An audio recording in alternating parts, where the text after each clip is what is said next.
Polisi berhasil menangkap tersangka pelaku pembunuhan terhadap gadis penjual gorengan di Padang Pariaman, Sumatera Barat.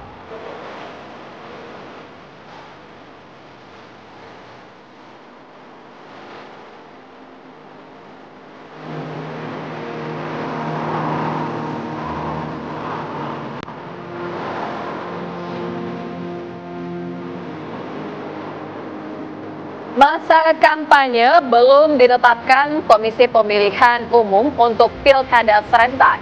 Namun lembaga survei kembali lagi memberikan kejutan. Lembaga Survei Indonesia merilis hasil survei terbaru mengenai elektabilitas pasangan calon gubernur dan wakil gubernur Jakarta yang dilakukan pada 6 hingga 12 September 2024.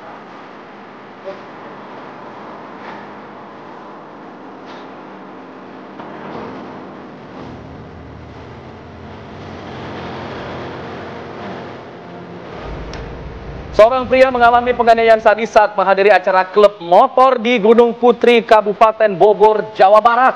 Korban dianiaya dengan sadis di kedua matanya hingga terluka parah oleh pelaku.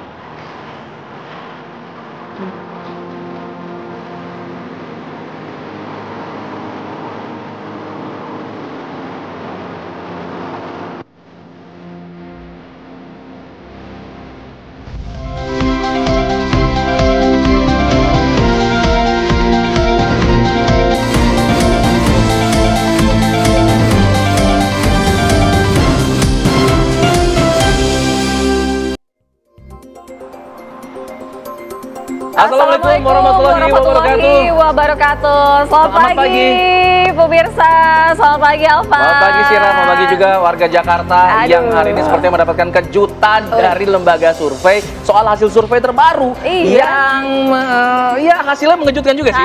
Hasilnya mengejutkan, padahal ini belum kampanye ya. Betul. Tapi pertanyaan kemudian, apakah hasil survei ini yang pada saat ini pasangan RK Suswono ini leading, apakah nanti sekitar 2 bulan lagi akan sama hasilnya? Si Tatang hobinya pakai sanggul. Katanya pendatang, tapi justru malah unggul. Apa yang menjadi menyebabkan hal tersebut? Kita akan bahas di Apa Kabar Indonesia Pagi bersama saya Alfa Tauhid dan juga Sira Safira. Kita buka Apa Kabar Indonesia Pagi dengan sejumlah informasi pilihan berikut ini. Dimulai dari polisi pemirsa yang membubarkan sekelompok pemuda yang hendak balap liar di Kota Makassar, Sulawesi Selatan. Nah, polisi menyita ada 2 sepeda motor yang tidak dilengkapi dengan plat nomor. Pemirsa, barak aksi balap liar dilakukan sekelompok pemuda di Jalan Andi Pangerang, Petarani, Kecamatan Panakukang, Kota Makassar. Polisi yang patroli membubarkan sekelompok pemuda yang saat itu berkumpul di pinggir jalan hendak melakukan aksi balap liar. Polisi pun lalu memeriksa mereka. Sejumlah sepeda motor yang mereka bawa tidak dilengkapi surat-surat kendaraan. Bahkan 2 sepeda motor diantaranya tanpa plat nomor dan berknalpot bising. Polisi sita kendaraan tersebut dan memeriksa para pemiliknya. Yang namanya liar pasti berbahaya, harus dikendalikan. Itulah fungsinya aturan, harus diikuti aturan. Kami hadirkan pemirsa informasi selanjutnya untuk Anda. Penjual sepeda motor curian ini ditangkap polisi saat bertransaksi di Lampung.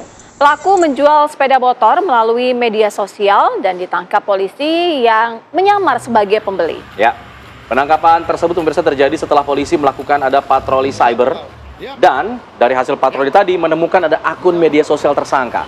Ditelusuri tersangka ternyata kerap menjual sepeda motor hasil curiannya tanpa surat-surat yang resmi. Polisi lalu menyamar nih untuk coba bertransaksi dengan tersangka dan akhirnya tertangkaplah si pelaku ini. Dari Bandar Lampung, Provinsi Lampung, kita beralih ke Jawa Timur. Pemirsa, ada seorang warga di Bangkalan, Jawa Timur tewas usai tertimpa reruntuhan kandang ayam yang terbakar. Korban sebelumnya ini sedang membakar sampah di lokasi dan tanpa sengaja mungkin terbakar ada kandang ayam di dekatnya.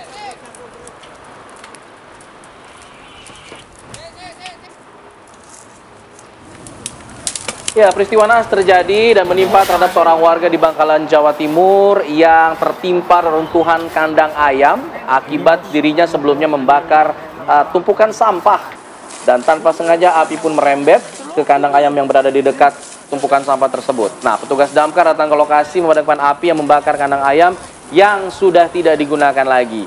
Warga menemukan korban di balik reruntuhan kandang ayam yang terbakar. Warga kemudian langsung mengevakuasi korban ke rumah sakit. Sementara itu, kobaran api yang terus melalap bekas kandang ayam yang terbakar ini masih terus menyala begitu. Nah, kejadian ini berawal korban tewas setelah sebelumnya bersih-bersih di sekitar kandang ayam. Korban lalu bakar sampah. Namun api kemudian ikut menyambar kandang ayam yang sudah tidak terpakai.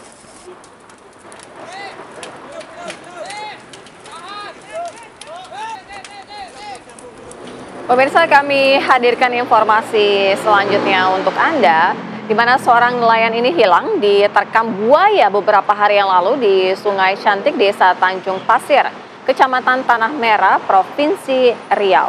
Korban akhirnya ditemukan sudah meninggal dunia dengan kondisi yang sangat-sangat mengenaskan. Setelah 4 hari dilakukan pencarian, jasad korban yang hilang ini diterkam buaya itu akhirnya berhasil ditemukan. Korban diketahui bernama Andika, berusia 21 tahun. Jasad korban ditemukan pada Kamis pagi oleh salah seorang nelayan. Ya, kondisi korban saat ditemukan dalam keadaan sudah mengapung di tengah parit, dan selanjutnya jasad korban ini dievakuasi menggunakan perahu motor ke rumah orang tuanya untuk kemudian nantinya dikebumikan. Aparat mengimbau agar masyarakat hati-hati ketika berada di sungai, apalagi sungai yang menjadi habitat buaya seperti ini. Kejadian ini menjadi perhatian serius karena memang tidak sedikit masyarakat yang sudah jadi korban keganasan predator ini.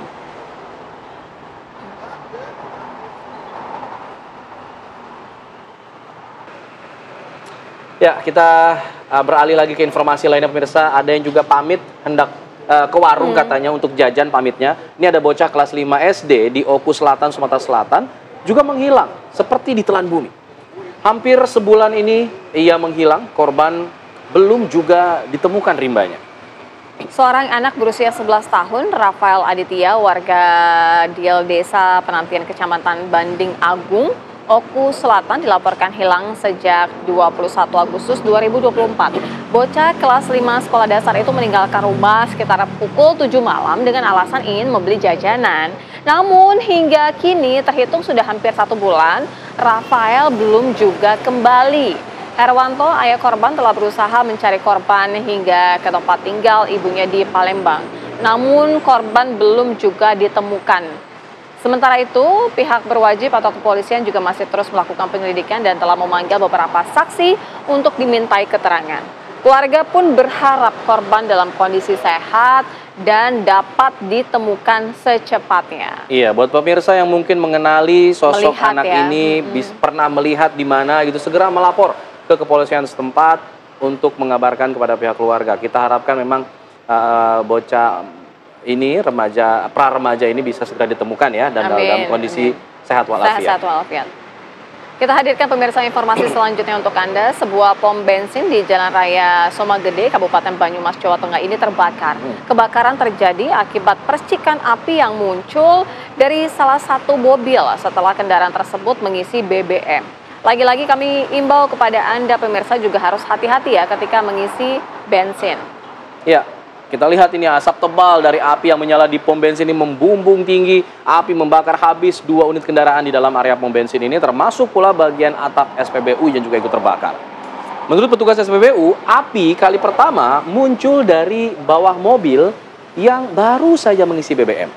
Nah, saat pemilik kendaraan itu menyalakan mobil, tiba-tiba muncul percikan, kilatan api yang kemudian membesar.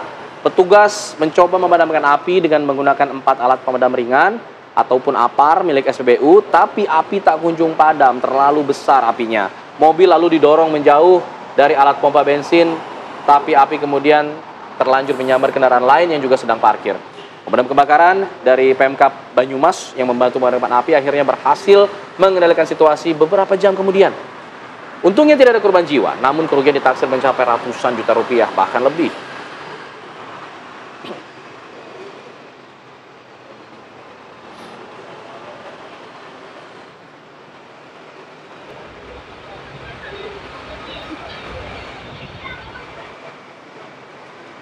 Kita ke Surabaya pemirsa, diduga akibat sopir yang mengantuk ada sebuah mobil minibus nyemplung terperosok ke sungai di kawasan Gunung Anyar, Surabaya, Jawa Timur. Pemirsa, beginilah kondisi mobil minibus yang tercebur ke Sungai Gunung Anyar. Dari rekaman video amatir milik warga, terlihat di dalam mobil terdapat 2 penumpang, yakni satu sopir dan seorang lainnya merupakan penumpang yang kemudian berupaya keluar dari dalam mobil. Kondisi mereka itu basah kuyup karena badan mobil itu tenggelam separuh. Meski mereka selamat, namun tubuh dan barang bawaan ini basah karena terendam di sungai. Proses evakuasi korban dari mobil itu juga berlangsung cukup dramatis karena warga yang membantunya ini menggunakan tangga hingga akhirnya dikerahkan alat berat untuk mengangkat mobil dari sungai. Akibat kejadian ini, arus lalu lintas di kawasan Gunung Anyar mengalami kemacetan.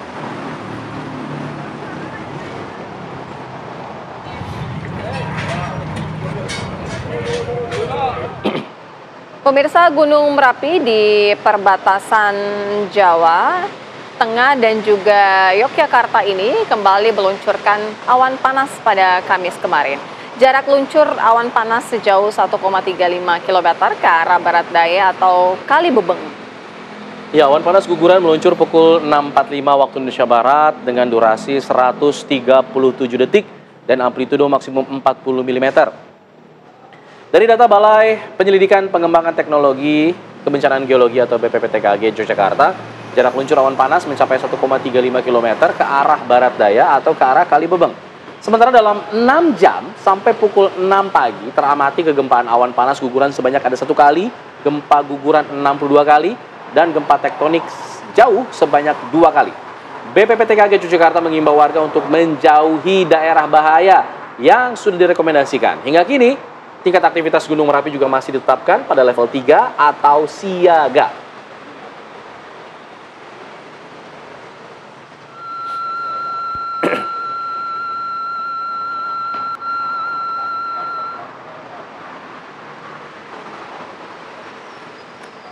Ya pemirsa, kita jeda dulu, nanti kita akan kembali dengan informasi seputar kasus penganiayaan sadis terhadap seorang pemuda di Gunung Putri Bogor, Jawa Barat, di mana ini melukai matanya hingga terluka parah.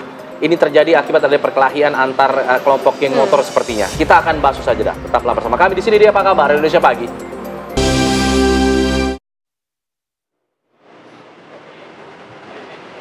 Pemirsa, seorang pria mengalami penganiayaan sadis saat menghadiri acara klub motor di Gunung Putri, Kabupaten Bogor, Jawa Barat. Korban dianiaya dengan sadis di kedua matanya hingga terluka parah oleh pelaku dan saat ini korban juga masih dirawat.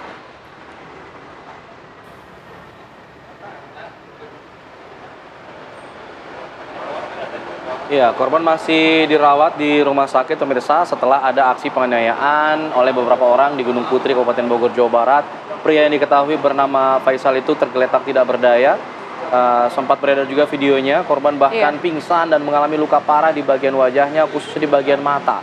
Diketahui korban dianiaya oleh beberapa pelaku hingga mengalami kebutaan. Nah, menurut kepolisian, peristiwa ini berawal dari adu mulut antara pelaku dan juga korban. Kini korban juga sudah berada di Rumah Sakit Umum daerah Cibinong untuk perawatan lebih intensif lagi.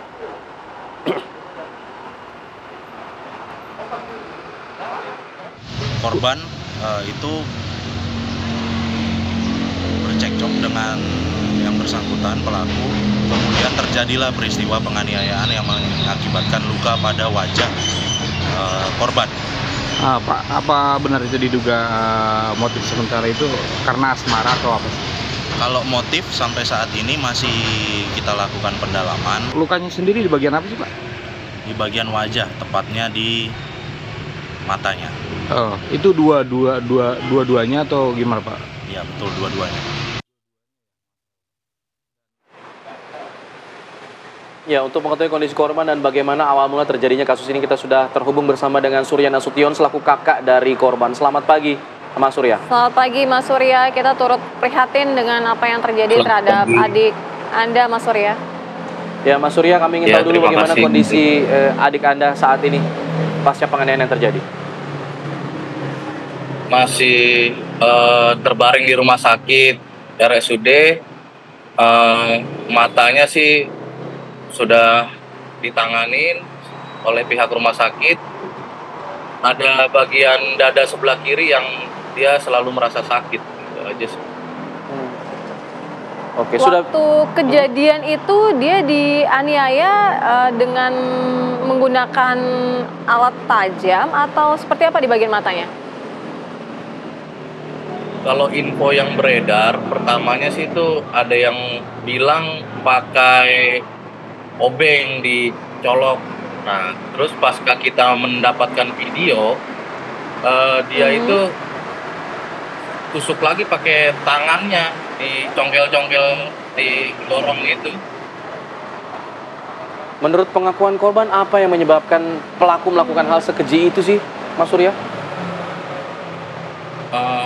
Kalau dari itu sih bilangnya ketemu teman lama dan kebetulan wanita, dan dia ke situ itu diajak sama temennya, nggak ada niat buat ke acara itu. Tiba-tiba di sana ketemu dengan teman lamanya, pihak cowoknya ini merasa cemburu mungkin karena tidak mengenali korban kalau dari pihak si pelaku.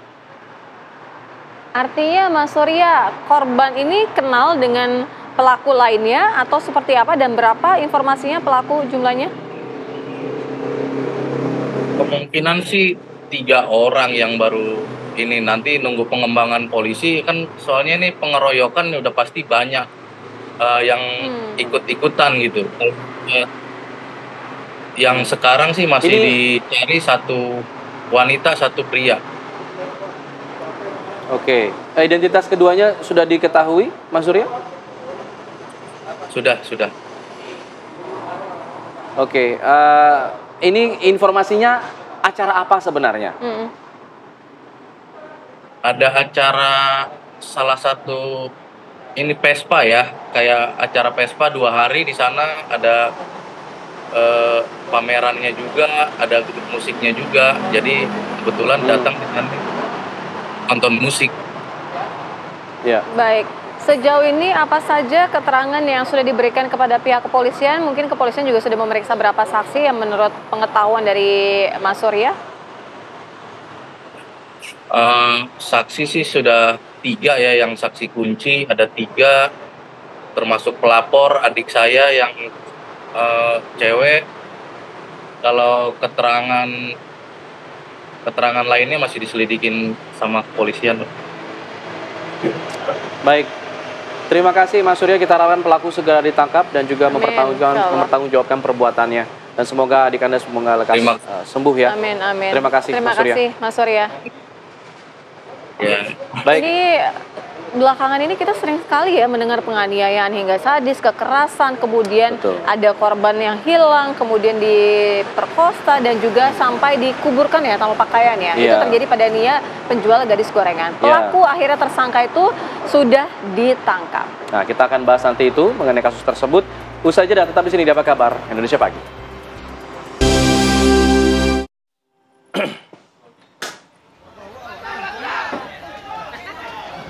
Ya pemirsa, polisi berhasil menangkap tersangka pelaku pembunuhan terhadap gadis penjual gorengan di Padang Pariaman, Sumatera Barat.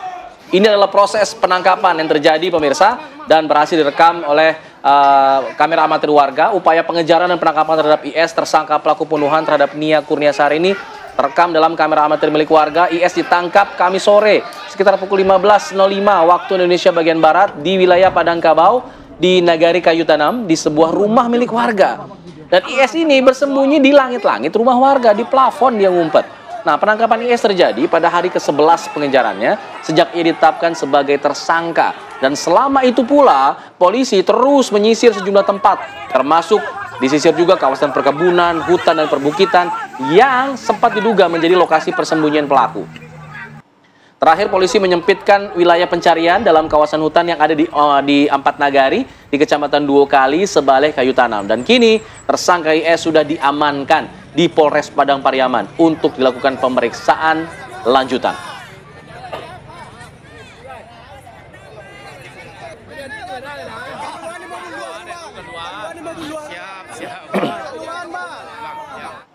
Pemirsa, selanjutnya kami hadirkan di mana ada pemeriksaan sementara sesaat usai pelaku ini ditangkap oleh aparat tim Opsnal Gagak Hitam Polres Padang Pariaman bersama dengan Polda Sumatera Barat. Tersangka ditangkap di salah satu rumah kosong di kawasan Padang Kabau, Kecamatan Duo Kali Sabaleh, Kayu Tanam. Pihak kepolisian sudah membenarkan bahwa yang ditangkap adalah pelaku utama yang telah melakukan ruda paksa dan juga membunuh Nia, gadis penjual gorengan. Ya, pencarian tadi sudah disebutkan dilakukan selama 11 hari dan akhirnya membuahkan hasil yang diharapkan sama-sama begitu. Hingga kini pelaku juga masih terus menjalani pemeriksaan, termasuk memeriksa lagi, meneliti lebih lanjut apakah memang dalam pencariannya pelaku ini dibantu oleh orang lain untuk bersembunyi-kah, untuk kabur-kah. Nah, kita ini masih dicari tahu apakah memang ada bantuan orang lain.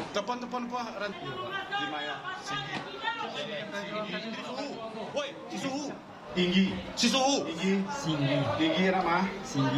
Orang Jawa. Di Maya, Singgi. Sisuhu. Woi, Sisuhu. Tinggi, Sisuhu.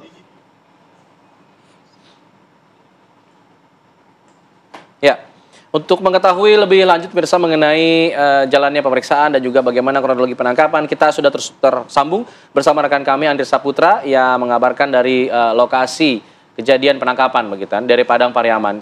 Andri, bisa dijelaskan tadi disebutkan bahwa IS ini merupakan salah satu pelaku utama. Apakah memang ada dugaan pelaku-pelaku lain yang mungkin saja membantu pelarian dia? Ya, dapat saya laporkan bahwasanya saat ini tersangka IS masih melakukan di pengawasan atau penyidikan intensif dari pihak Polres Padang Pariaman. Sejauh ini untuk sementara pengakuan dari tersangka IS ini dia hanya berbuat buat sendiri saja gitu. Sendiri belum ada pengakuan bahwasannya dia dibantu sama teman atau sama tersangka-tersangka lainnya. Sejauh ini Kapolres Padang Pariaman mengungkapkan bahwasannya hal ini masih dilakukan pengembangan secara intensif. Bisa saja ada terbukti nanti fakta-fakta baru. Nah, nanti pada saat jam 8 Jumat pagi ini, Kapolda Sumbar juga akan datang ke Mapolres Padang Pariaman untuk melakukan press release tentang kasus ini. Tepat di belakang saya juga ini tempat TKP di mana si tersangka IS ditangkap pada Kamis siang kemarin sekitar jam 3, tepatnya di kawasan Padang Kabau, Nagari Kayu Tanam, Kecamatan Duo Kali Sabaleh, Kayu Tanam gitu. Sejauh ini kronologis penangkapan kemarin itu bahwasanya pihak kepolisian bersama warga melakukan penyisiran tetap di beberapa lokasi di kawasan Kayu Tanam seperti di kawasan Hutan Petamburan juga.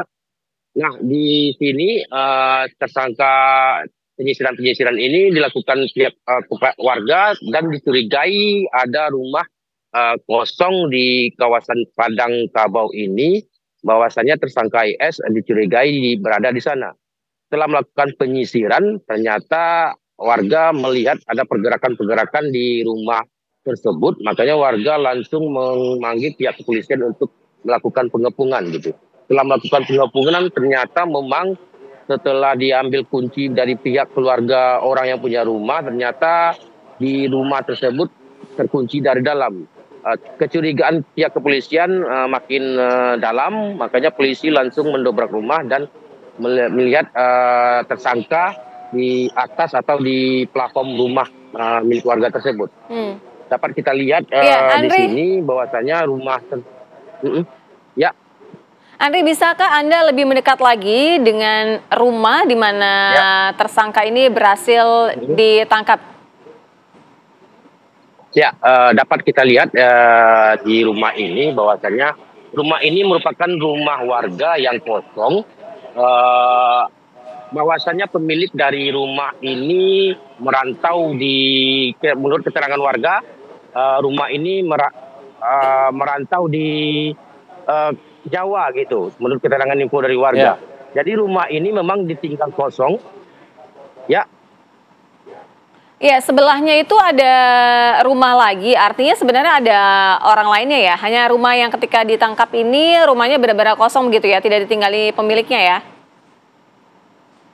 Ya, tepat di rumah ini dan rumah sebelahnya memang rumah ini ditinggal kosong pemiliknya yang pergi merantau. Gitu. Hanya rumah ini dijaga oleh pihak keluarganya saja, begitu. Informasinya berapa lama si IS ini bersembunyi di dalam? Selama masa persembunyiannya bagaimana ia mencari makan misalnya, mencari minum begitu? Ya, di sini di kawasan rumah ini, menurut keterangan dari warga sendiri yang setelah saya mendapatkan informasi dari warga tadi, bahwasannya di rumah ini dekat dengan sekolah yang MTSN gitu. Nah, menurut informasi dari warga, dia juga berpindah-pindah ke sekolah tersebut gitu.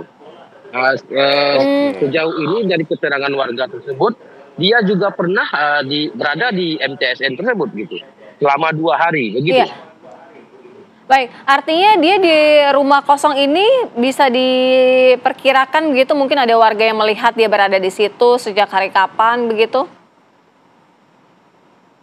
Ya, dari penelusuran warga bersama tim gabungan Polda Sumbar ataupun tim opsional Gagak Hitam, bahwasanya beberapa hari sebelum penangkapan juga pernah melihat warga ini di kawasan Palangkabau. Seperti di kawasan perkebunan dekat dari TKP rumah ini, warga sempat melihat itu dia berlarian di arah perkebunan warga gitu. Andri, apakah Anda melihat ada sudut rumah ini yang kemudian dibobol misalnya oleh pelaku untuk bisa menjadi akses keluar masuk dirinya begitu selama ini? Atau memang ia masuk lewat pintu utama? Ya. Menurut keterangan warga, memang dia masuk dari pintu belakang gitu. Kita lihat bahwasanya di belakang rumah ini memang kawasannya dekat juga dengan kawasan hutan-hutan atau semak-semak kebunan warga. Jadi dia masuknya dari belakang, sama-sama kita lihat itu di kawasan belakang rumahnya kondisinya seperti ini gitu.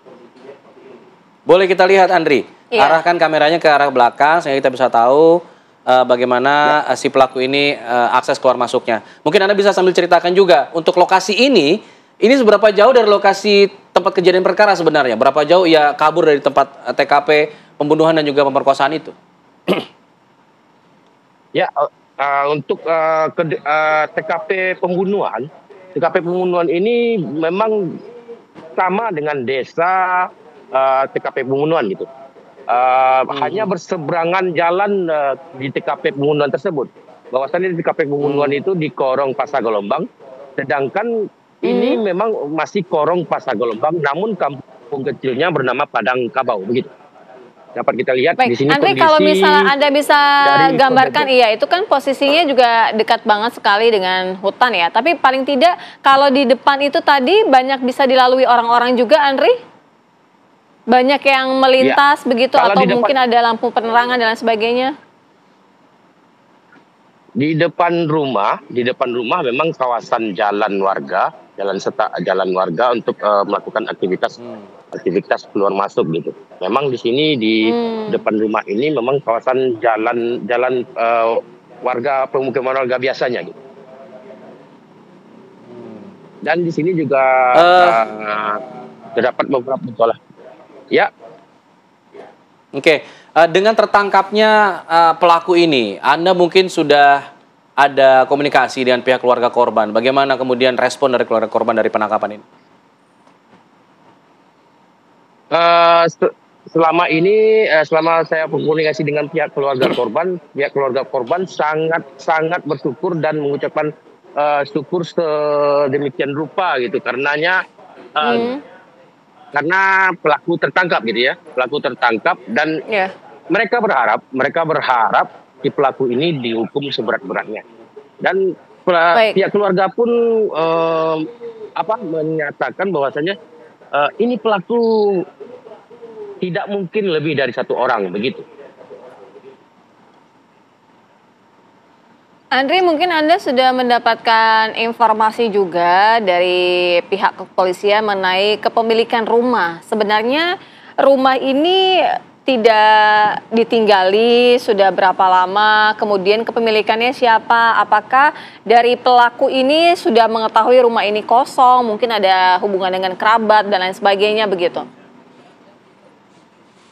Ya, sejauh ini dari keterangan pihak kepolisian bahwasannya belum ada pengembangan terhadap pemilik rumah ataupun keterkaitan pemilik rumah ini dengan si pelaku sendiri. Namun dari keterangan warga memang rumah ini memang rumah tinggal yang ditinggal oleh pemiliknya merantau ke Pulau Jawa, begitu. Tadi kan Andri sempat katakan bahwa sempat dititipkan ke saudara juga ya. Artinya sebenarnya di rumah ini sempat ada orang yang bolak-balik untuk melihat kondisi rumah atau benar-benar tidak ada yang memantau kondisi rumah? Ya, rumah ini di depannya memang pihak keluarga dari rumah yang tinggal ini. Jadi pihak keluarga rumah yang tinggal ini berada di seberang rumah TKP penangkapan ini gitu. Oke. Pasca penangkapan ini apakah kemudian akan terus didalami misalnya memanggil sejumlah saksi lainnya atau bahkan mungkin mempertemukan keluarga korban dengan pelaku? Ada rencana seperti itu mungkin dari pihak kepolisian? Sejauh ini pihak kepolisian masih memeriksa tersangka IS dengan intensif dan masih melakukan pengumpulan fakta. Kemarin juga tim Inafis dari Polda Sumbar juga sudah mendatangi TKP dari TKP rumah penangkapan ini, juga mencari beberapa bukti-bukti lain yang bisa mendukung apakah betul si tersangka IS ini hanya satu orang atau ada tersangka-tersangka lainnya. Sejauh ini perkembangannya, keterangan dari pihak kepolisian bahwasannya dari keterangan si pelaku, dia masih bertindak sendiri, begitu. Baik, Andri, apakah sudah ada informasi juga dari pihak kepolisian mengenai hukuman untuk tersangka ini? Mengenai hukuman dari tersangka, pihak kepolisian nantinya akan melakukan press release bersama Kapolda Sumbar di Mako Polres Padang Pariaman sekitar jam 8 nanti, begitu. Baik, kita akan tunggu nanti bagaimana keterangan resmi dari pihak kepolisian terkait penangkapan dari pelaku pembunuhan gadis penjual gorengan. Nanti di segmen selanjutnya kita akan coba berdialog dengan keluarga dari korban. Usai jeda, terima kasih Nesa Putra atas laporannya di tempat lokasi penangkapan. Kami jeda dulu pemirsa, kami akan kembali saat lagi dengan informasi selanjutnya masih terkait dengan pembunuhan Nia, penjual gorengan.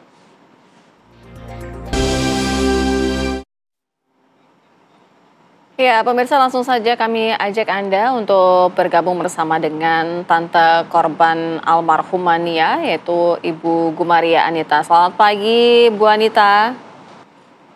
Selamat pagi, Mbak. Ya, kita sebelumnya juga seperti yang kemarin kami sampaikan, kita turut prihatin dengan apa yang menimpa Nia, dan hari ini alhamdulillah pihak kepolisian juga sudah memberikan informasi yang terbaru bahwa sudah terjadi penangkapan kemarin. Bagaimana Ibu melihat adanya yang sudah diberikan pihak kepolisian bahwa sudah ditangkap tersangka ini? Ya, kalau keluarga sih alhamdulillah, walaupun ya agak kecewa juga gitu karena udah bikin greget warga kayak gitu. Gitu, Mbak. Apa yang bikin kecewa apa, Bu? Ya kan jujur aja sebagai keluarga kami tuh pengen mukul gitu. Gimana sakitnya anak kami, dia juga harus rasakan walaupun nggak sampai istilahnya dia tuh meninggal gitu kan. Paling nggak dia merasakan sakitnya anak kami gitu. Ini sebagai keluarga ya, Mbak. Dari perbincangan terakhir, Bu, apakah ada rencana dari pihak keluarga untuk menemui pelaku?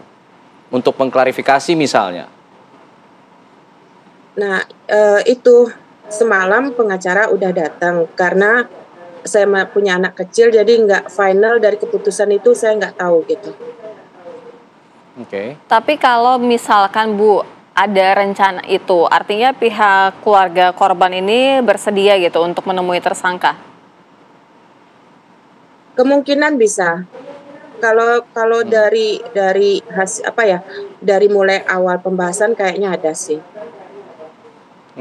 Mungkin jika itu kemudian terjadi begitu, pertemuan itu terjadi, apa yang ingin pihak keluarga sampaikan? Mungkin Ibu pribadi lah, apa yang ingin Ibu sampaikan kepada pelaku? Kalau saya nggak pengen nyampaikan apa-apa. Saya cuma pengen dia merasakan sakit kalau diri saya pribadi gitu. Walaupun dia nggak dimati atau diapain gitu. Pokoknya saya pengen apa yang dirasakan sakit anak saya, dia juga merasakan. Itu keinginan saya pribadi. Oke. Soalnya nggak ada kata-kata Anita yang mungkin lain sudah buat dia mendapatkan gitu. informasi juga mengenai motifnya, mungkin dari pihak kepolisian sudah ada informasinya, Bu Anita, ketika dilakukan penangkapan ini? Belum ada motifnya apa, kan masih dalam pemeriksaan karena dia baru sore kemarin ketemunya. Oke. Mungkin Ibu bisa ceritakan kepada kami bagaimana sebenarnya Nia maksud kami dengan IS ini, apakah memang saling mengenal, Bu, satu sama lain? Kalau mengenal secara komunikasi hanya jual beli dagangan aja gitu, karena dia kan warga kampung sebelah. Nia kan jualannya sampai ke kampung sebelah, bukan di kampung sini aja gitu. Nah, setelah saya dapat informasi, ini pelaku sama saksi itu suka beli gorengan anak saya gitu. Jadi kenalnya hanya begitu aja, enggak yang akrab atau tetangga sebelah rumah, bukan. Tapi Nia pernah cerita tidak, Bu Anita, pernah diganggu oleh orang-orang sekitar, termasuk juga mungkin tersangka ini? Anak saya memang suka curhat ya, tapi dia nggak pernah ngomong kalau dia diganggu seseorang gitu, enggak. Malah dia suka cerita, Bu, Nia tadi jualan, alhamdulillah ada uang kembalian 20, orang tuh nggak mau terima, katanya begitu. Jadi nggak ada apa-apa, nggak ada yang ada yang ganggu, ada yang naksir, ada yang nembak dia gitu, nggak ada. Bu Anita, lokasi Nia ketika berjualan itu memangnya sepi atau bagaimana ya kondisi situasi di sekitar jualan gorengan ini? Kalau lihat dari layar kayaknya memang tempat kami ini kayak hutan, sebenarnya enggak. Kampung kami ini persawahan dengan perkebunan gitu. Nah, perkebunannya kebanyakan di kampung kami ini adalah kebun durian. Nah, gitu. Yang dilaluinya tuh jalan umum, mobil aja bisa lewat. Semalam-malam hari itu bisa lewat orang di situ, nggak sepi-sepi amat gitu kan. Cuman waktu kejadian suasana lagi hujan di situ, otomatis orang nggak ada yang keluar gitu loh, Mbak.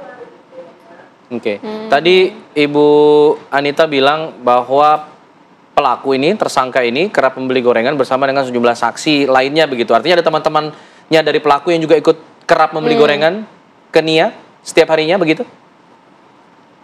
Kalau dari informasi setelah anak saya hilang itu katanya begitu.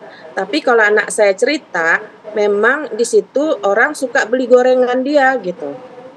Soalnya setiap anak saya dapat rezeki lebih, itu dia ngomong, Bu, tadi Nia beli di sana, itu ada orang di warung itu belanja tuh, katanya kembaliannya nggak diambil, katanya buat Nia gitu. Jadi makanya saya tahu ceritanya. Juga saya hubung-hubungkan dengan informasi kemudian. Iya, Ibu Anita tadi sempat mengatakan bahwa Nia ini berjualan gorengan tidak hanya di kampung tempat tinggalnya Nia ya, tapi juga di kampung sebelah. Artinya sebenarnya bagaimana? Apa setiap hari ke kampung sebelah jualannya atau memang dibagi waktunya, Bu? Dia tiap harinya tuh jualan, itu startnya tuh paling cepat jam 3, paling telat itu setengah 4. Dia rutenya di kampung kami dulu. Nah, kalau misalkan jualan dia itu berlebih, dia akan ke kampung sebelah gitu. Rute dia memang kayak itu, jalan yang ditempuh itu aja, nggak ada yang lebih. Rutenya sudah pasti ya, tidak akan berbeda biasanya. Bu, tadi ada informasi juga dari pihak kepolisian yang kemudian menginterogasi awal lah kepada pelaku bahwa kabarnya pelaku ini melakukan perbuatannya sendirian, Bu. Apakah Ibu punya keyakinan yang sama mengenai hal tersebut? Enggak, saya nggak percaya. Apalagi saya setelah itu dapat informasi barang bukti bukan satu orang, lebih.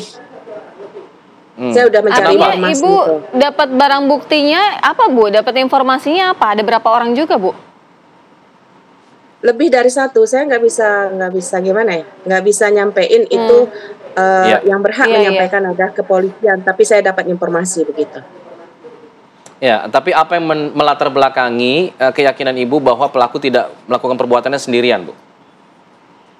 Karena barang bukti ini juga dari situasi lokasi dari tempat kejadian hingga dia dikuburkan. Itu saya udah telusuri itu. Baik, Ibu, untuk lokasi penangkapan ini jauh tidak dengan TKP, Bu? TKP. Dengan Nia berjualan gorengan ataupun dengan rumah Nia gitu. Jadi misalnya melihat Nia berjualan dan lain sebagainya. Enggak jauh, Mbak, kurang lebih 1 kilonya. Dan lagi juga lokasi penangkapan ini di perkampungan loh, Mbak. Bukan yang kayak dekat hutan kata Mbak itu bukan. Di belakang rumah itu adalah peninggalan zaman Belanda, Mbak. Jadi kayak apa ya? Tanah kosong aja, bukan hutan itu, Mbak. Soalnya di situ komplek sekolah dari TK, SD, SMP, SMA. Jadi kami memang nggak menyangka kalau dia tuh di situ gitu loh. Kalau dari tempat almarhumah dikubur oleh pelaku ini, dari tempat TKP pembunuhannya itu jauh apa dekat? Bagaimana kemudian mungkin Ibu punya tahu informasi bagaimana kemudian pelaku membawa korban ke lokasi itu? Maaf, bisa diulang tadi ada motor lewat. Iya, untuk tempat almarhumah dikubur oleh pelaku ini, Bu, apakah memang jauh dari lokasi TKP pembunuhannya, Bu?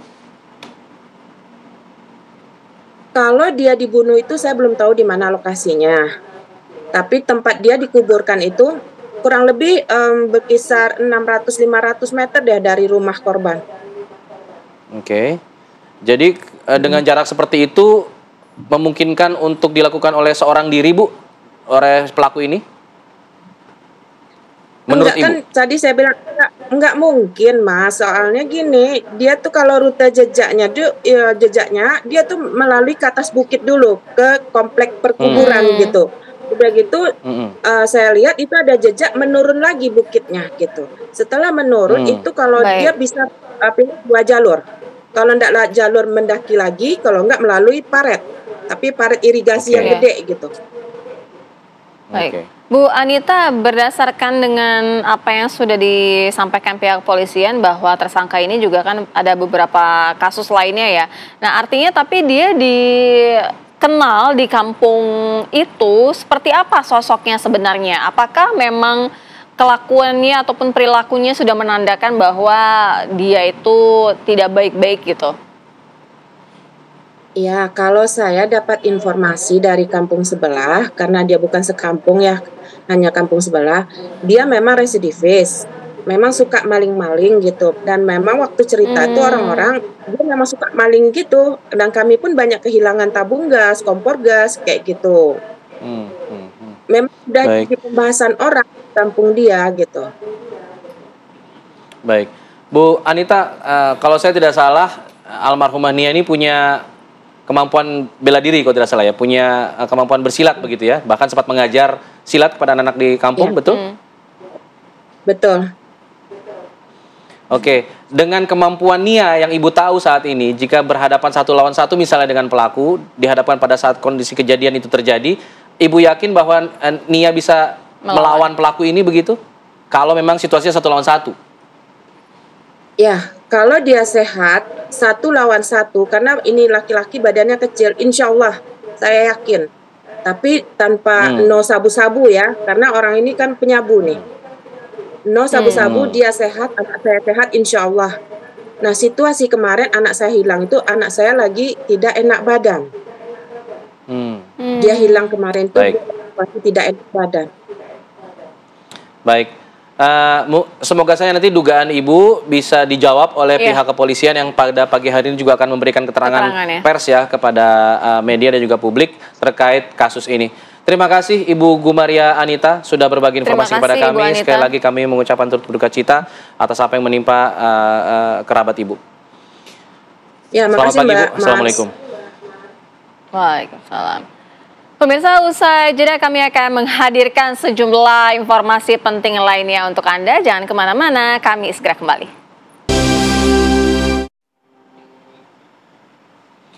Pemirsa, Presiden terpilih Prabowo Subianto bertemu dengan Presiden ke-6 RI Susilo Bambang Yudhoyono di kediaman Prabowo Subianto di Jalan Kertanegara, Jakarta. Pertemuan Prabowo dengan Susilo Bambang Yudhoyono ini berlangsung kurang lebih selama 1 jam. Pertemuan keduanya berlangsung secara tertutup. Pertemuan antara Prabowo Subianto dengan Susilo Bambang Yudhoyono ini dilakukan menjelang pelantikan Presiden dan Wakil Presiden terpilih Prabowo Gibran pada Oktober mendatang. Dalam akun Instagramnya, Prabowo Subianto mengunggah momen pertemuan keduanya di kediaman Kertanegara. Prabowo pun berterima kasih kepada Presiden ke-6 Republik Indonesia, Susilo Bambang Yudhoyono, atas diskusi yang mendalam pada pertemuan tersebut. Partai Demokrat diketahui menjadi salah satu partai pengusung Prabowo Gibran pada Pilpres 2024. Kami hadirkan pemirsa informasi selanjutnya untuk Anda. Di sela kunjungan kerjanya di Yogyakarta, Presiden Joko Widodo ini bertemu dengan sejumlah kiai muda di Pondok Pesantren Ora Aji, Sleman, Yogyakarta. Ya, Presiden Joko Widodo yang tiba pada Kamis siang kemarin ini memenuhi undangan dari Pondok Pesantren pimpinan Gus Miftah yang sedang merayakan hari lahirnya hari lahir pesantren yang ke-12. Dalam kesempatan ini, Presiden kemudian melakukan pertemuan tertutup dengan 50 kiai muda sepulau Jawa.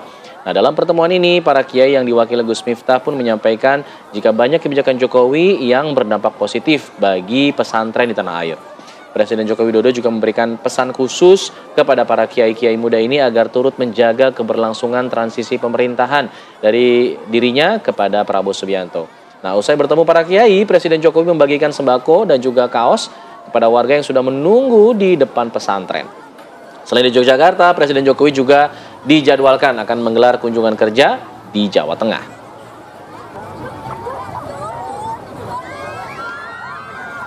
Tadi kita multakoh bersama 50 kiai muda se-Jawa, pilihan 50 orang dari Jawa Timur, Jawa Barat, Jakarta, Jawa Tengah. Saya diminta untuk sambutan dan saya sampaikan bahwa sekian banyak prestasi-prestasi yang Pak Jokowi sampaikan, terlepas tidak ada gading yang tidak retak, tapi bagi kami banyak kebijakan Presiden yang terkait dengan pesantren itu sangat dirasakan dampaknya oleh insan pesantren. Tapi kembali beliau menjawab dengan sangat santun, sederhana. Saya itu bukan siapa-siapa, kata beliau, banyak yang lebih pintar daripada saya. Alhamdulillah, kemudian beliau menyampaikan bisa memberikan sumbangsinya untuk bangsa ini. Beliau menyampaikan bahwa, tadi karena saya sampaikan bahwa transisi yang sangat kolaboratif dan sangat smooth landing itu transisi pemerintahan dari Pak Jokowi ke Pak Prabowo. Setelah saya sampaikan itu beliau menyampaikan bahwa hendaknya kita pengasuh pesantren untuk menjaga keberlangsungan ini dengan baik. Pesan beliau seperti itu.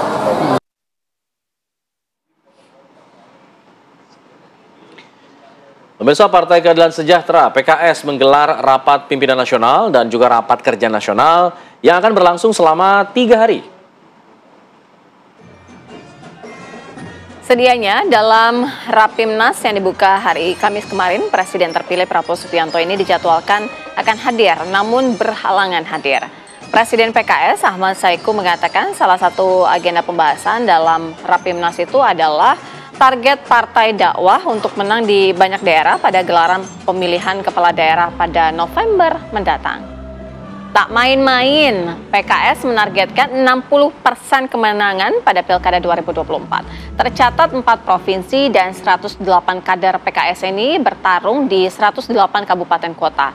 Dalam Rakernas juga akan dibahas mengenai struktur kepengurusan PKS untuk periode berikutnya.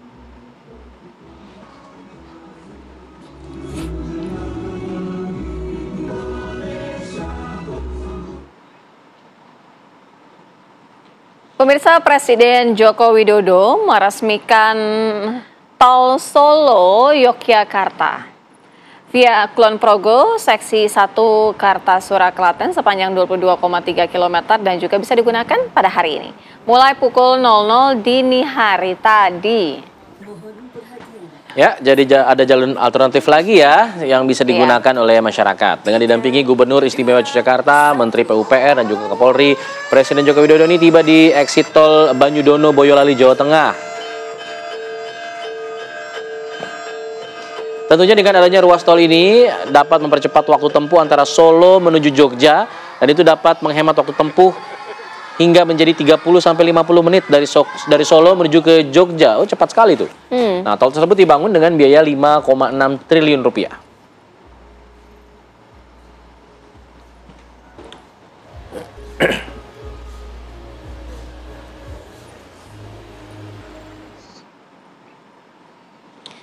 Pemirsa, Ketua Umum Kamar Dagang dan Industri Indonesia, Anindya Bakri bersilaturahmi dengan sejumlah Menteri Kabinet Indonesia Maju. Anindya Bakri bertemu dengan sejumlah menteri, diantaranya ada Menteri Perdagangan Zulkifli Hasan dan juga ada Menteri Perindustrian Agus Gumiwang.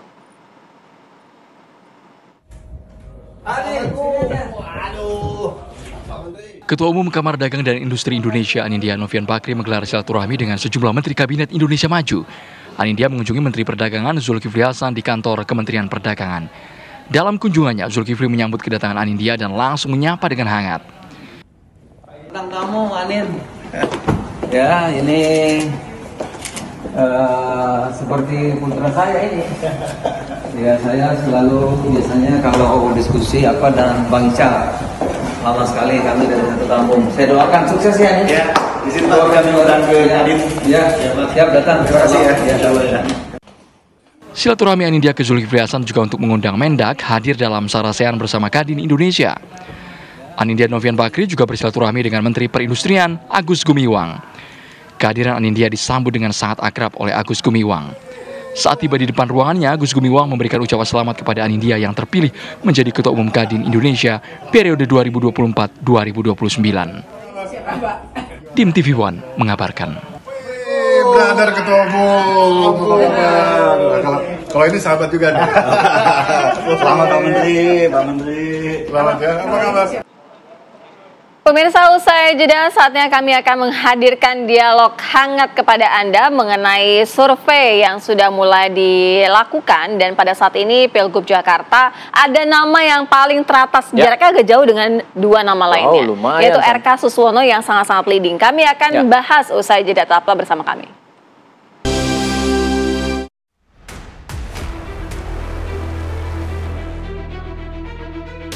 Masa kampanye belum ditetapkan Komisi Pemilihan Umum untuk Pilkada serentak. Namun lembaga survei kembali lagi memberikan kejutan. Lembaga Survei Indonesia merilis hasil survei terbaru mengenai elektabilitas pasangan calon gubernur dan wakil gubernur Jakarta yang dilakukan pada 6 hingga 12 September 2024. Survei dilakukan terhadap 1.200 orang responden yang tersebar secara proporsional di seluruh wilayah administrasi Kota Jakarta. Survei menampilkan hasil simulasi 3 nama kandidat calon gubernur. Hasilnya, Ridwan Kamil mendapat 53,9%, Pramono Anung 20,8%, dan Dharma Pungrekun 3,3%. Mengenai elektabilitas, sementara elektabilitas pasangan calon gubernur, pasangan Ridwan.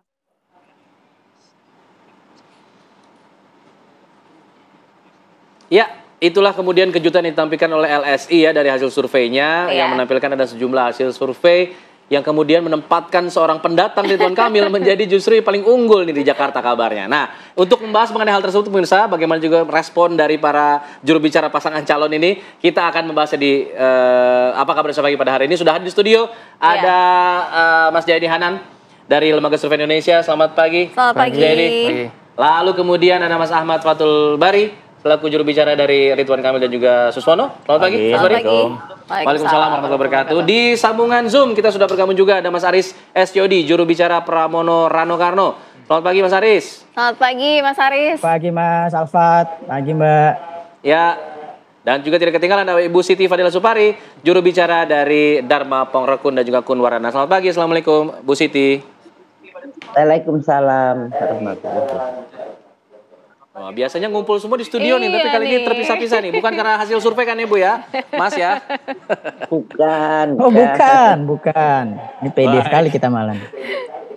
Baik, sekarang kita akan coba lihat dulu pemirsa bagaimana hasil survei dari Lembaga Survei Indonesia atau LSI mengenai elektabilitas dari 3 pasangan calon untuk Pilkada Jakarta ini. Nah, ini adalah survei elektabilitasnya. Sejauh ini Ridwan Kamil meraih elektabilitas tertinggi 51,8%, sementara Pramono Anung Rano Karno 28,4% dan Dharma Pangrokunkun Wardana dengan 3,2%. Ada persentase yang tidak ikut memilih 3,9% dan juga yang menjawab tidak tahu atau tidak menjawab ini 12,8%. Jumlahnya masih cukup besar juga untuk yang tidak tahu dan juga tidak ikut memilih. Nah, selain itu juga pertanyaan selanjutnya ya, mungkin ada pengaruh-pengaruh dari para pemilihnya Anies Baswedan. Nah, kita saksikan ya informasinya nih, kita lihat. Ya. Jadi berdasarkan juga dengan apa yang sudah disurvei, ada eksperimen efek dukungan Anies terhadap juga elektabilitas paslon yang sudah disurvei pada saat ini. Ya, bagaimana kemudian nanti ketika para responden ini ditanya mengenai Anda sebagai pemilih Anies memilih ke siapa, begitu mungkin ya Mas Jayadi ya? Semua, ya, semuanya ditanya. Oke, semua ditanya. Oke. Kita akan dalami mengenai hal ini pemirsa, temuan dari LSI yang awal dulu tadi kita bahas, 51,8%, kejutan, dianggapnya seperti itu. Seorang pendatang yang awalnya kemudian rame ditolak di mana-mana, tapi kemudian hasil surveinya tinggi, Mas Jayadi. Apa faktor yang menyebabkan itu? Ya kalau disebut kejutan, ya boleh disebut kejutan, tapi boleh juga enggak kan? Karena Pak Ridwan Kamil sudah bersosialisasi di Jakarta udah cukup lama kan.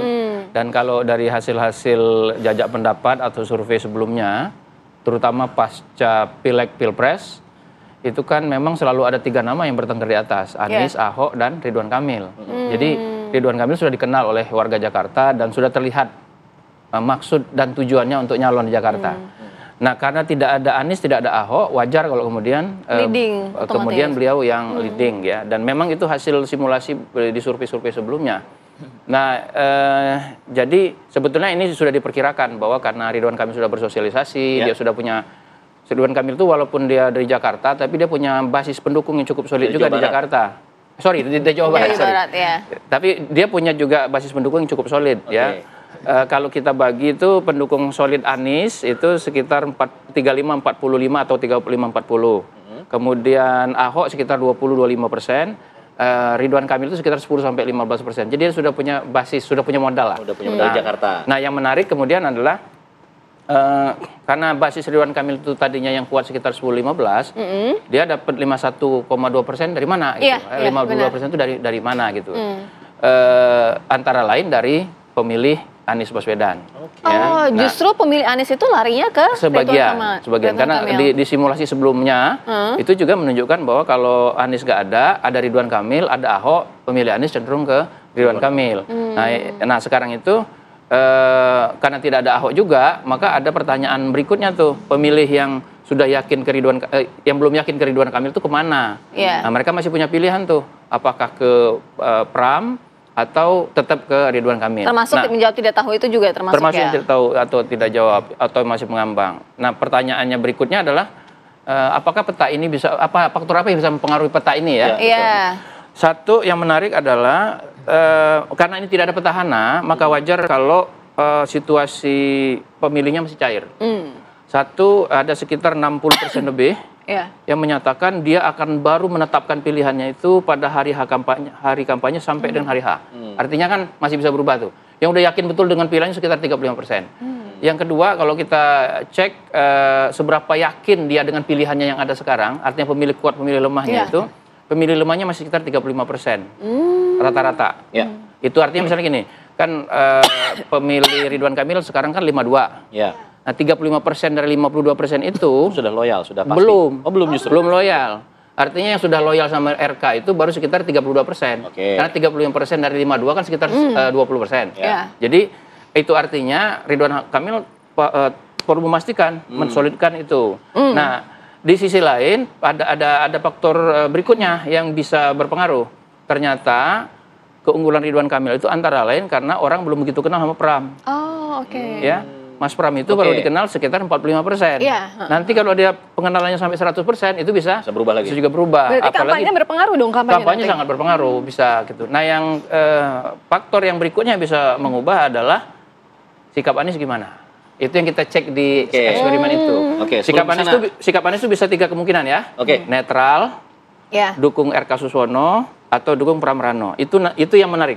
Oke, satu-satu dulu ya. Jangan simpen nih buat segmen selanjutnya itu yang untuk Anies tadi. Saya ingin ke Mas Bari dulu. Mas Bari, melihat hasil ini tadi dikatakan 35% dari 52 tadi itu masih belum yakin. Nah, apakah ini kalau melihat apa yang disurvei oleh LSI ini memang sudah yang diprediksi atau sebuah kejutan? Nah, bagaimana untuk bisa meyakinkan yang 30% tadi?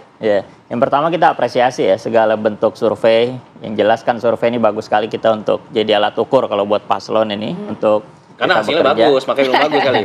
Dan juga buat media bagus juga karena jadi pembahasan talk show kan. Jadi kita apresiasi. Dan yang jelas ya kita bersyukur juga kalau memang angkanya cukup baik.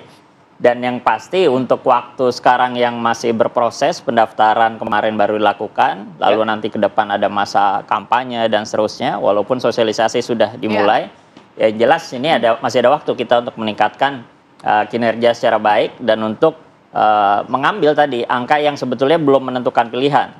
Bahkan angka yang belum menentukan pilihan pun juga dia kan terbagi-bagi tuh, menentukannya kapan, ada yang sebelum hari H, ada saat hari H. Nah ini yang coba kita yakinkan ke publik bahwa memang kita bisa pasangan Ridwan Kamil ini Ridwan Suswono ini bisa memimpin Jakarta dengan baik. Dan ada yang menarik sebetulnya juga dari hasil survei LSI yang kita mention juga bahwa alasan orang memilih Ridwan Kamil Suswono itu ada 3 hal yang besar. Yang pertama aspek pengalaman Pak Ridwan Kamil dan Pak Suswono di pemerintahan. Yang kedua aspek hasil kerja nyata yang memang apalagi Pak Ridwan Kamil ini kan beliau pemimpin daerah ya, kepala daerah 2 periode di tempat yang berbeda, di tingkat kota dan juga tingkat provinsi. Dan juga aspek pemberantasan korupsi. Jadi ini menurut kami ya cukup menarik dan pasti juga akan jadi PR juga buat kita ke depan untuk mempertahankan bahwa beliau ini bisa bekerja dengan baik di pemerintahan, bisa menghasilkan karya nyata seperti yang sudah ada sebelumnya baik di tingkat kota maupun tingkat provinsi, dan juga aspek-aspek untuk penyelenggaraan pemerintah yang bersih dari korupsi. Baik, kita ke Mas Haris. Mas Haris, gimana nih Mas Haris? Pendatang justru lebih leading loh dibanding orang yang memang sudah notabene di Jakarta begitu Mas Haris, berdasarkan hasil survei. Iya, saya ingin mengawali melihat hasil survei LSI ini yang diselenggarakan 3 bulan sebelum pemilihan di Jakarta ini dengan suatu kutipan seorang penulis terkenal di abad 19 yaitu Philip Guedala yang menyatakan bahwa sejarah berulang dengan sendirinya. Dan kami meyakini sejarah Pilkada DKI Jakarta di tahun 2012 akan berulang juga di tahun 2024. Karena ini situasinya saya melihat sangat mirip. Seperti apa? Jadi sama-sama mungkin LSI nanti bisa dikonfirmasi dengan Pak Jayadi apa mungkin perbedaannya.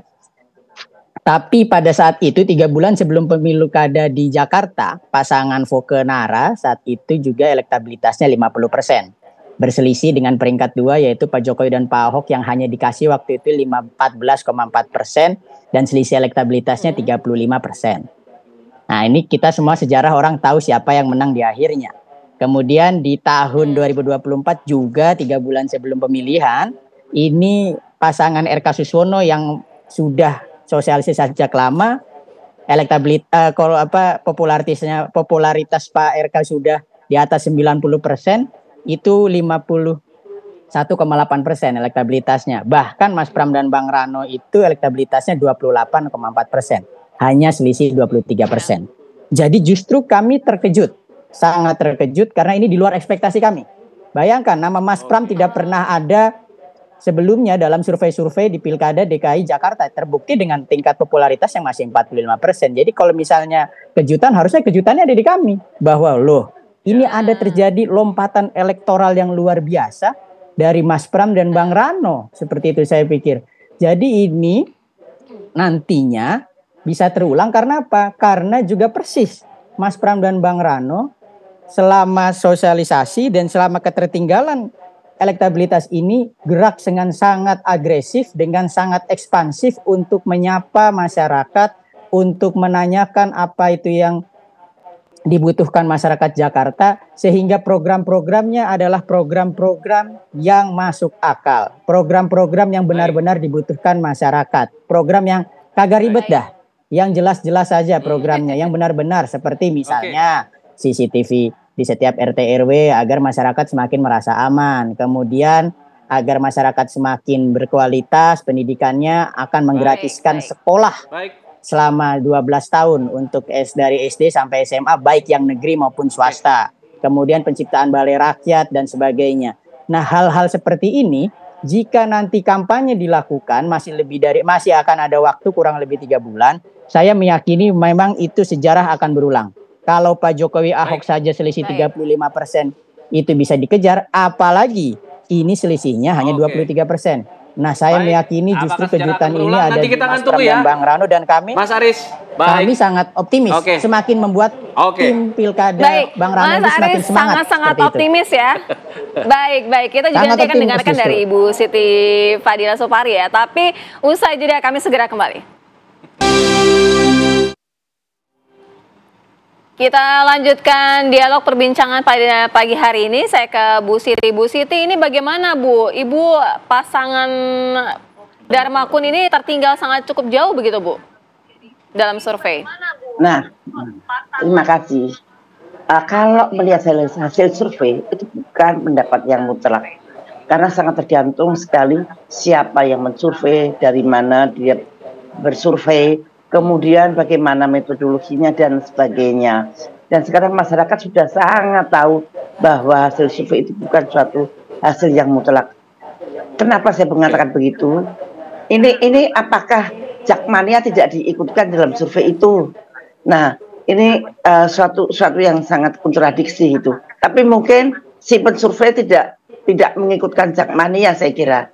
Terus Jakmania diikutkan di survei, saya kira keadaannya tidak seperti ini gitu. Nah, ini saya lihat pada survei yang pertama itu calon independen pun tidak diikutkan. Nah, ini saya curiga jangan-jangan Jakmania tidak diikutkan ya Pak Aris. Kalau Jakmania diikutkan barangkali petanya akan berbeda banget. Karena ini satu-satunya paslon yang mendapat penolakan dari masyarakat, tapi dalam survei ini justru paling unggul. Nah, ini yang mesti dikritisi oleh masyarakat. Dan sekarang masyarakat sudah pinter-pinter, sudah cerdas untuk membaca sebuah survei. Siapa itu yang membuat survei, kira-kira dia lebih dekat dengan paslon mana gitu ya Pak Aris ya. Nah, itu saya kira itu hal yang sangat biasa di dalam kompetisi dalam satu pilkada. Dan saya sangat setuju dengan Mas Aris bahwa ada kemungkinan ini sangat berubah karena sejarah ya Mas Aris ya. Nah, itu bisa berubah. Zaman dulu Pak Ahok dengan Pak Anies juga sangat mengagetkan orang, tiba-tiba berbalik gitu. Nah, ini demikian juga karena memang sangat mencolok begitu, karena Jakmania itu katanya itu 3,5 juta loh di Jakarta. Jadi apakah tidak ada yang ikut survei gitu loh ya? Itu saja. Terima kasih. Baik. Bisa dijawab Mas Jayadi mengenai keterlibatan dari 1.200 respon itu, apakah juga melibatkan suara-suara dari Jakmania misalnya? Survei itu biasanya mewakili karakteristik populasi. Jadi kan ada sekitar 8 juta populasi pemilih Jakarta. Itu ada dari segi gender, dari segi wilayah, dari segi agama, dari segi suku, pendidikan, semuanya tercakup di dalam survei. Karena itu survei ini yang 1.200 itu dipilih dengan melihat karakteristik para pemilih itu, ya. Saya nggak tahu mana yang masuk Jakmania apa enggak. Yang pasti dia mewakili karakteristik demografi. Karena Jakmania juga macam-macam kan. Ada yang Islam, ada yang nggak Islam, ada yang Betawi, ada yang Jawa, ada yang Sunda. Nah, semua itu tercakup ya dari kategori-kategori demografis yang sudah masuk. Jadi survei ini sudah 1.200 sampel itu sudah terbukti merupakan sampel yang representatif ya menurut ilmu metodologi survei. Jadi seharusnya dia sudah mewakili segala lapisan masyarakat itu dengan catatan ada margin of error ya. Margin of error itu di kisaran 2,9%. Jadi misalnya gini nih, kalau misalnya Dharma Kun itu dapat berapa? Jadi 3 ya, 3,2. Itu berarti suaranya itu berkisar antara, kita nggak tahu persisnya, berkisar antara 0,3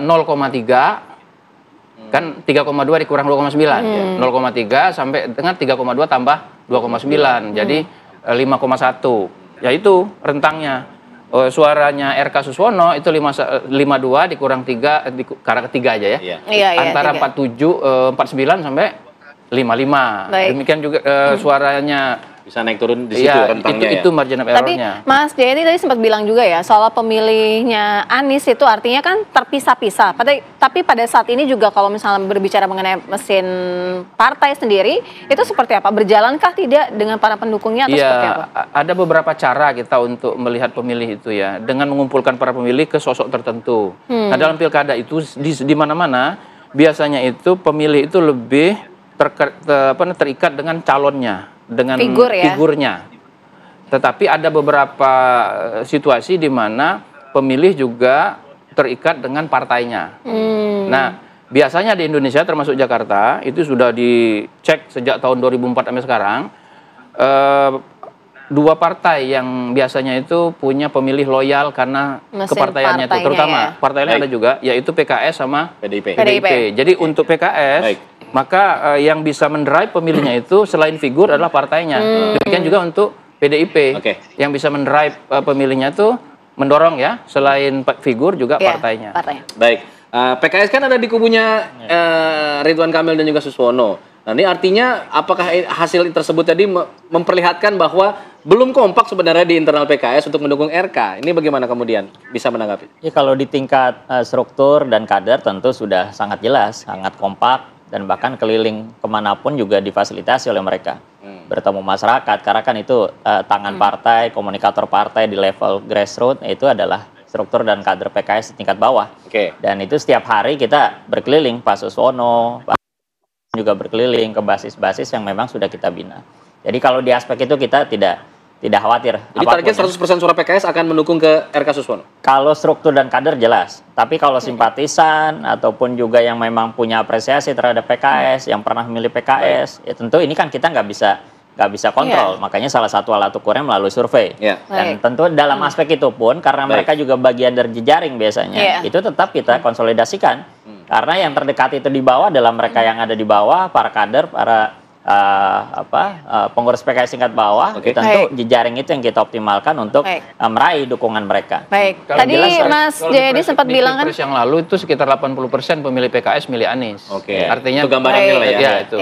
Tadi Mas Jayadi juga bilang ya kalau seperti itu juga. PDIP itu sebenarnya suaranya juga tadi 20 sekian persen itu dari PDI Perjuangan. Nah, lantas bagaimana dengan suara-suara lainnya berhasil tidak diraih ke depannya dengan cara seperti apa? Mas Haris nanti dijawabin nanti dan juga kita juga tanyakan kepada Bu Siti. Usai jeda. Langsung saja kita tanyakan kepada Mas Aris. Mas Aris, berdasarkan survei 20% itu dari mesin partai yaitu PDI Perjuangan, kemudian 8% dari sosok Dul. Bagaimana responnya Mas Aris? Ya saya pikir kalau untuk dukungan dari para pemilih atau kader struktur PDI Perjuangan itu sudah sangat solid ya. Ini bahkan kemarin baru saja Mas Pram dan Bang Dul bertemu secara resmi di Semanggi dengan Pak Ahok ya, di mana beliau adalah salah satu mantan gubernur Jakarta, kemudian juga kader PDI Perjuangan. Yang saya mau garis bawahi di sini adalah sejauh ini memang nampaknya baru Mas Pram dan Bang Dul yang sudah paling lengkap ya bertemu dengan para gubernur-gubernur terdahulu Jakarta. Dengan maksud apa? Dengan maksud segala pembangunan atau legasi-legasi yang baik dari gubernur-gubernur sebelumnya akan dilanjutkan dan disempurnakan. Seperti itu. Misalnya pembangunan infrastruktur seperti era Pak Ahok, di mana juga selain di Semanggi, kemudian juga ada di Kalijodo. Kemudian untuk program dan pembangunan legasi Mas Anies gitu loh. Kalau Pak RK misalnya sempat menyampaikan, Pak Kang Emil menyampaikan bahwa akan ada alternatif membuat stadion baru gitu selain JIS. Maka kalau Mas Pram dan Bang Ro justru akan menyempurnakan JIS ya. Problemnya adalah mungkin saat ini terkait dengan aksesibilitas. Nah itu akan ditingkatkan parkirnya, akses transportasinya dan sebagainya. Juga akan meneruskan program transportasi gratis yaitu Jaklingko RP0 dengan penambahan armada dan diperluas diperluas rute-rutenya. Nah saya pikir hal-hal ini yang nantinya akan semakin membuat masyarakat paham bahwa yang diperlukan masyarakat Jakarta adalah keberlanjutan program dan sosok-sosok yang ingin terus melakukan pembangunan secara berkesinambungan. Kami sudah tangkap. Seperti itu. Baik. Kita juga langsung ke Bu Siti. Silakan Bu Siti, bagaimana? 1 menit sekaligus closing statement Bu Siti. Ya, kalau soal pembangunan dan sebagainya itu kita kan memang ada RPJP-nya yang kita harus mengikuti atau mengakselerasi dari program-program yang sudah ada. Nah,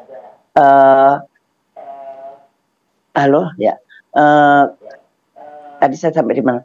Jadi akselerasi dari pembangunan yang dari sebelumnya kita pasti akan teruskan, dan transportasi kita juga perbaiki, macet kita juga pikirkan, dan kemudian banjir kami mempunyai beberapa teknologi yang mutakhir yang belum pernah diinikan. Jadi kita menarik masyarakat bahwa memang paslon kami ini berbeda dengan paslon-paslon yang lain. Karena kami benar-benar dari independen. Kami ini tidak mempunyai sponsor, tidak bisa meng-hire surveyor misalkan dan sebagainya. Kami memang bergerak secara silent, bergerak yang diam-diam. Kami tidak pencitraan, kami menjauhi pencitraan karena masyarakat sudah bosan dengan pencitraan. Jadi kami memang Bu Siti, kami sudah tangkap, mohon maaf waktu kita terbatas Bu Siti. Baik. Mas Bari silakan terakhir. Yang jelas kita apresiasi ya, dan kita juga tidak jumawa dengan hasil survei karena kerja pilkada, kerja politik ini kan masih cukup waktu nih, sehingga apapun bisa terjadi. Walaupun tadi ada optimisme, tapi kan yang kerja juga, kita kerja juga paslon kita gitu. Jadi kita tingkatkan terus. Yang kedua tentu apa yang ingin dilakukan oleh Ridwan Kamil, Suswono ini ya tentu membawa banyak hal. Memperbaiki yang belum ada, misalnya meningkatkan yang kemarin, Mas Anies juga sudah cukup banyak sekali dan PKS menjadi salah satu pendukungnya di situ. Program-program untuk masyarakat, KJP+, bantuan operasional tempat ibadah dan segala macamnya, itu tentu akan kita tingkatkan, tidak akan dihilangkan sama sekali. Justru hadirnya Ridwan Kamil ini dengan hal yang punya latar belakang banyak hal, kerjanya juga bisa terukur, dan ini akan kita coba tingkatkan, meningkatkan taraf perbaikan untuk masyarakat Jakarta. Mas Jadi terakhirnya sedikit Mas. Iya, selain faktor sosialisasi yang kampanye yang akan dilakukan oleh para calon ini semuanya, ada satu faktor yang mau tidak mau harus dihitung, yaitu sikap Anies kemana. Dari eksperimen ini kelihatan kalau Anies dukung RK, itu akan membantu RK untuk mensolidkan dukungannya sekarang.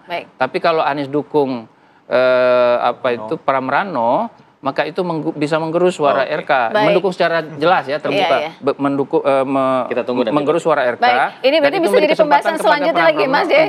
Kita masih akan ada pembahasan selanjutnya karena Pilgub juga masih terus bergulir hingga nanti November. Terima kasih Bapak-bapak sudah bergabung sama kami, Bu Siti juga terima kasih, Mas Aris terima kasih, Bang Mari dan juga Bang Jayadi. Dan kami harus undur diri pemirsa, saya Alfa Tauhid. Saya Sira Safira, mewakili kru yang bertugas mengucapkan terima kasih. Sesaat lagi Anda bisa menyaksikan program Kabar Utama Pagi bersama dengan Anggia Eboni. Terima kasih.